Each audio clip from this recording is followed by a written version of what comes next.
Learning design. Design thinking or project-based learning.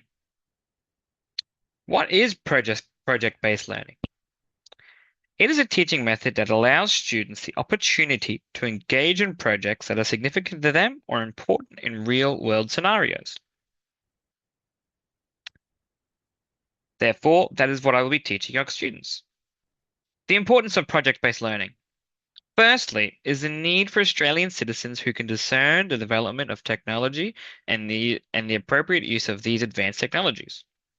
Secondly, is the importance of having people who can develop solutions to current and future complex problems to promote stability.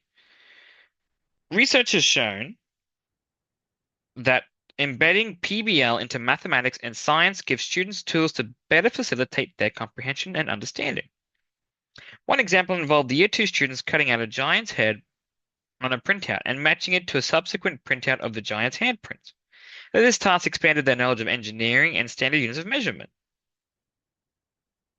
Teaching design efficiently. It is important to understand what may cause a design project to struggle.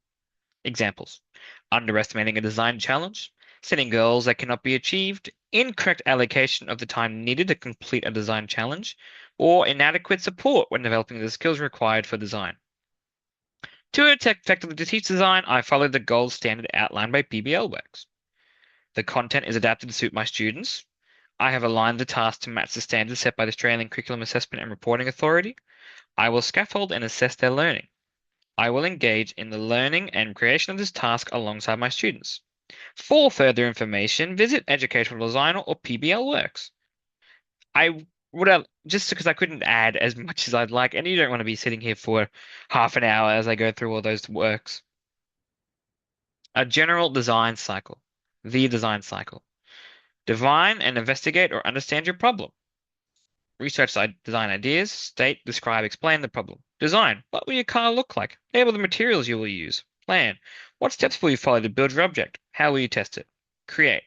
Follow your plan to make your objective. And evaluate. Test the objective. Now, for this task specifically, the students will be using a different site of design, different cycle of design. It's very similar, but just with different titles. The students will identify their training needs, establish objectives, select training methods, conduct and deliver training, and evaluate performance. Why they are creating a fitness routine. Obesity rates worldwide have increased from less than 1% in 1975 to over 6% in girls and 8% in boys. By 2022, over 1 in 4 children in Australia were classified as overweight or obese. English-speaking regions like Australia and America had the second highest recorded obesity rates. Finally, children in Australia aged between 10 and 14 had spent the most time on average sitting in front of a device at around 145 minutes. These percentages continue to rise the older Australians get, with 66% of adults in Australia, adults Australian being overweight. The benefits of fitness. The body releases more feel-good endorphins, which leads to improved mental health. These endorphins also improve the ability to critically think while also sharpening your memorization skills.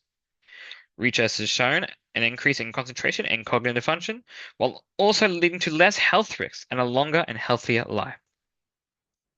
So, the student's task. In the past 40 years, obesity rates have risen. Humans, both young and old, are on average less active. To help combat this unfortunate trend, you will be designing your own fitness routine. I'm not going to read the whole thing. Your students have access to this. The most important thing that I want you to look at is the constraints.